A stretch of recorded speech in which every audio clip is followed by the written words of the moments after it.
তাহলে পরে আমি গেলাম পাট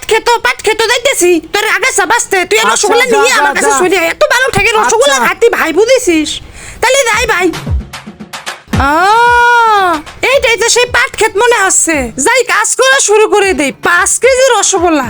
এত রসগোল্লা তো শালা বাপের জন্ম খাইনি এবার মনে হচ্ছে খেয়ে ফেলবো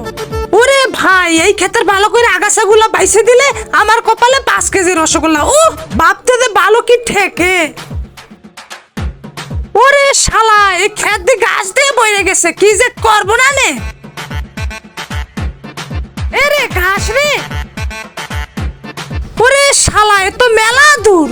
দূর রসগোল্লা খাওয়াবি কথা এসব দেখে লাভ আছে আর খেতে মাছ বন্দি জলে বন্দি ছাগল এই গানটা কইছে যে মস্ত বড় পাগল সখী গো সখী গো আমার মন ভালো না আর খেতে মাছ বন্দি জলে বন্দি ছাগল এই গানটা কইছে যে মস্ত বড় পাগল সখী গো সখী গো আমার মন ভালো না শালা কবে শেষ হবে রে গাছ তো মেলা এগুলো কাজ করতে করতে তো শালা মনে হচ্ছে বুড়োই হয়ে যাব কোনটা ঘাস কোনটা খেতে সারা শালা কিছুই বুঝতেছি না মনে হচ্ছে সারা মারা উপরে লেছে দূর আমি বৃষ্টি পেলেই হলো মিষ্টি খেয়েই ফেলবো শালারে পাঠাইছি পাট খেতে চারা বাজতে শালায় পাট খেতে চারাই উঠে এলাইছে